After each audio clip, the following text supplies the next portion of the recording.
भारत जोड़ो यात्रा में शामिल यात्रीगण, राहुल गांधी, उनके साथ जुड़ता और उमड़ता जनता का विश्वास और ढेर सारा जनता का हुजूम कहीं ना कहीं इस बात का प्रतीक है, इस बात को दर्शाता है कि देश ने ऐसा ही एक ऐतिहासिक काल पहले भी देख रखा है। आप याद करिए महात्मा गांधी का वो कालखंड जब महात्मा गांधी ने हुकूमत को झुका दिया था अपनी नमक सत्याग्रह यात्रा से। उन्होंने हुकूमत को एक आईना दिखाया था और लोकतंत्र को जीवित रखने के लिए एक अचूक पहल की थी।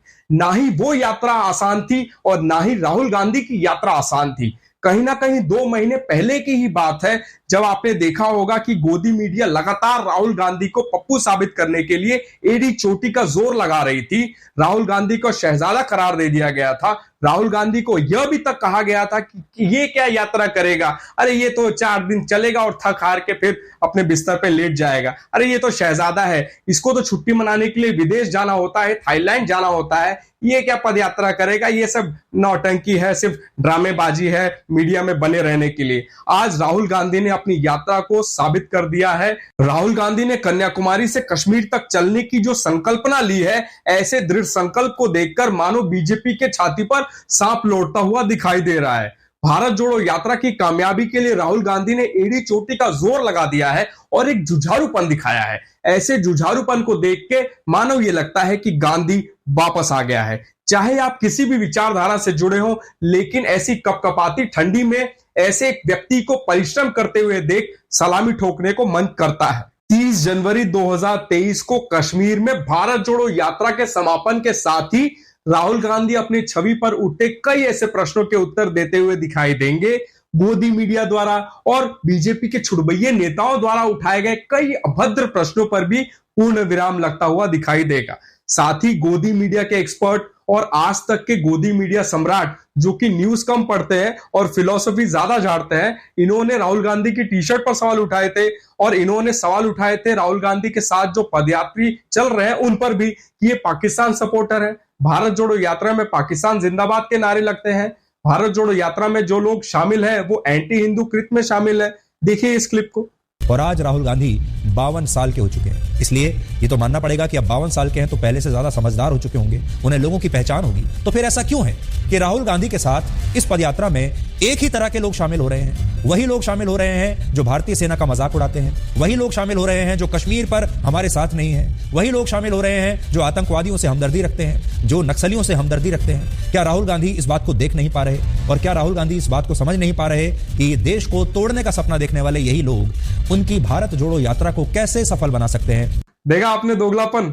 ये वही पत्रकार हैं जो कि 2000 के नोट पर इलेक्ट्रॉनिक चिप होने का दावा करते हैं और दावा करते हैं कि सरकार विजिलेंस करती है 2000 के नोटों पर। ये वही पत्रकार हैं जो कि चढ़ते डॉलर की महिमा पूरे देश को गुणगान करते हैं और चढ़ते डॉलर के फायदे पूरे देश को समझाते हैं।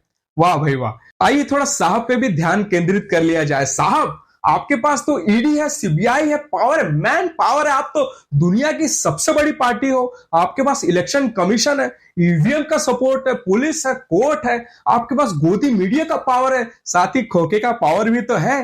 फिर भी आप साधारण सी टी शर्ट पहने कपकपाती ठंडी में एक पद यात्री से डर गए, उसके प्रश्नों से भयभीत हो गए। क्या चाहते हैं?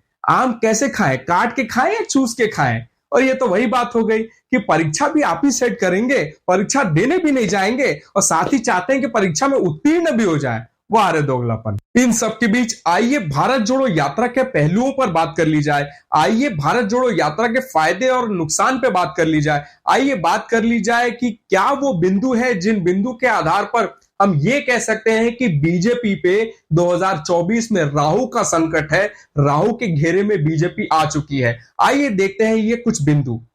मैं जहां भी जाता हूं कहता हूं प्रेस के हमारे मित्रों, मगर मित्रों का काम नहीं करते ये लोग। हमारा छोड़ो, जनता के मित्रों का काम नहीं करते।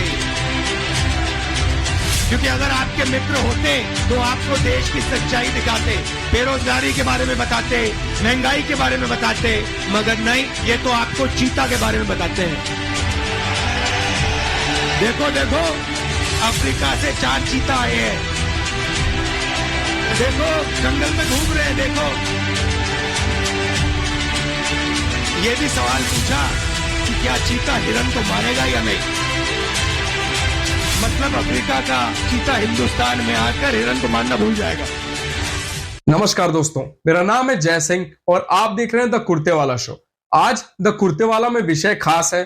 खास इसलिए है क्योंकि आज हम बात कर रहे हैं भारत जोड़ो यात्रा पर और 2024 के संदर्भ में बीजेपी पे जो राहुल संकट मंडरा रहा है उस पर। पहला बिंदु है विदेशी निवेशकों का ध्यान आकर्षित होना, साथ ही विदेशी मीडिया का ध्यान आकर्षित होना भारत जोड़ो यात्रा पर। देखिए, ये बात समझनी जरूरी है कि गोदी मीडिया भले ही भारत जोड़ो यात्रा को कवर ना करे, लेकिन विदेशी मीडिया हर रोज भारत जोड़ो यात्रा को कवर कर रहा है और विदेशी निवेशकों ने अपनी पैनी नजर गड़ा रखी है भारत जोड़ो यात्रा की सफलता पर। और साथ ही इस देश में जो भी हलचल चल रही है, ये सबसे पहले निवेशकों को पता चल जाता है और सरकार बनना और बिगड़ना सबसे पहले इनको मालूम हो जाता है। इसीलिए आपने इंडिया टीवी के चैनल पे गौतम अडानी के उस इंटरव्यू को भी देखा होगा, जिस इंटरव्यू में उनकी असमंजस सामने आती हुई दिखाई दे रही है मोदी सरकार को लेकर। बार बार उनको नेशनल टेलीविजन पे यह भी कहना पड़ जाता है कि वो मेहनत करके पैसा कमाते हैं, मोदी जी का हाथ उनके सर पर नहीं है और साथ ही राहुल गांधी सम्मानीय व्यक्ति हैं, ऐसा भी उनका कहना है। तो कभी भी निवेशक किसी से भी दुश्मनी मोलना नहीं चाहता है और इसी के साथ निवेशक को सबसे पहले पता चल जाता है किसकी सरकार आ रही है और किसकी सरकार खराब हो रही है या बिगड़ रही है। दूसरा बिंदु है भारत जोड़ो यात्रा में जनता का समर्थन, उमड़ती भीड़ और एक मोमेंटम शिफ्ट। देखिए, धीरे धीरे ये मोमेंटम कांग्रेस की तरफ शिफ्ट होता हुआ दिखाई दे रहा है 2024 के अगर लोकसभा चुनाव को ध्यान में रखा जाए तो। आज से 16 महीने बाद 2024 के लोकसभा चुनाव होने जा रहे हैं। ये साल महत्वपूर्ण है क्योंकि 9 राज्य के चुनाव है 2023 में। जहां तक की बात करी जाए 2024 के लोकसभा चुनाव के सीट डिस्ट्रीब्यूशन का, तो आइए इस सीट डिस्ट्रीब्यूशन को समझते हैं 2024 में। भारत में लोकसभा चुनाव कहीं ना कहीं विधानसभा चुनाव पे भी निर्भर करते हैं और अगर समझा जाए तो बिहार, छत्तीसगढ़, राजस्थान और झारखंड को मिलाकर 90 लोकसभा सीट होती है और इन 90 लोकसभा सीट में से बीजेपी पिछली बार यानी कि 2019 में 86 लोकसभा सीट जीत कर आई थी। मगर इस बार समीकरण बदल से गए हैं। बिहार में नीतीश कुमार ने पाला बदल लिया है। अब बिहार में बीजेपी के लिए सीटें जीतना खासा मुश्किल नजर आ रहा है। बात करी जाए झारखंड की, तो झारखंड के मुख्यमंत्री अलग ही टसन में चल रहे हैं। वो बीजेपी के साथ ऐसे टशन में चल रहे हैं जैसे कि मानो पुष्पा पिक्चर के अल्लू अर्जुन हो, झुकेगा नहीं किसी भी हद पे। तो यहां पे भी मुश्किल होगी। साथ ही बात करी जाए राजस्थान की, तो राजस्थान में अशोक गहलोत अब कुछ आखिरी सांसें गिन रहे हैं। इसके बाद सचिन पायलट ही मुख्यमंत्री बनकर आएंगे और राजस्थान की कमान को संभाल लेंगे। तो यहां पर भी सचिन पायलट अगर मुख्यमंत्री बनना चाहते हैं तो खासा जोरदार प्रहार करना होगा इस बार कांग्रेस को राजस्थान में और अच्छे से प्रदर्शन करना होगा राजस्थान में। यहां भी बीजेपी के लिए मुश्किलात हो जाएगी। 2023 में पता चल ही जाएगा कि राजस्थान का किंग कौन है।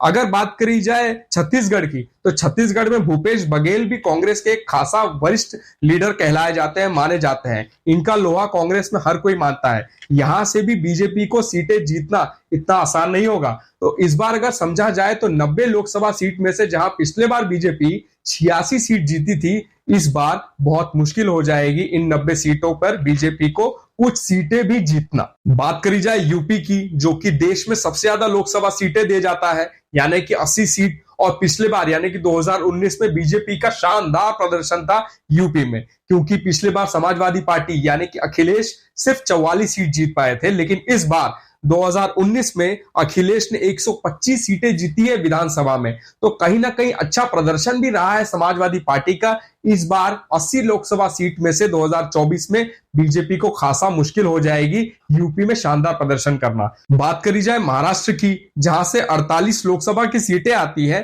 तो यहां देखा जा रहा है कि कांग्रेस, उद्धव की सेना और एनसीपी में काफी स्ट्रॉन्ग गठबंधन नजर आ रहा है। हालांकि महाराष्ट्र में शिंदे सरकार चला रहे हैं बीजेपी के अलायंस के साथ, लेकिन अटकलें तेज है कि ये सरकार यानी कि शिंदे की सरकार कभी भी गिर सकती है। तो अगर ये सरकार गिरी 2024 के पहले, तो कहीं ना कहीं बीजेपी के लिए ये भी खतरे की घंटी हो सकती है और बीजेपी यहां से भी स्ट्रगल करते हुए दिखाई देगी।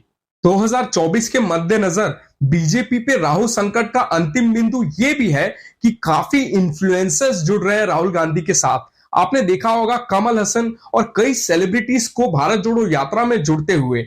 ये इन्फ्लुएंसर्स बाकियों को भी प्रोत्साहन देते हैं भारत जोड़ो यात्रा से जुड़ने के लिए और कांग्रेस की विचारधारा को अपनाने के लिए। तो ये सारे बिंदु अक्यूमुलेट होके ये बता सकते हैं कि भारत जोड़ो यात्रा का असर सफल है, भारत जोड़ो यात्रा के कारण बीजेपी के छाती पर सांप जरूर लौट रहा है और कहीं ना कहीं ये खतरे की घंटी साबित हो रही है बीजेपी के लिए और बीजेपी पे राहु का संकट मंडरा रहा है। आपने ये एपिसोड पूरा देखा, आपका बहुत बहुत धन्यवाद, बहुत बहुत शुक्रिया। अगर आपको इसके रिलेटेड कोई भी कमेंट करना हो तो जरूर कमेंट कीजिए। बहुत बहुत धन्यवाद।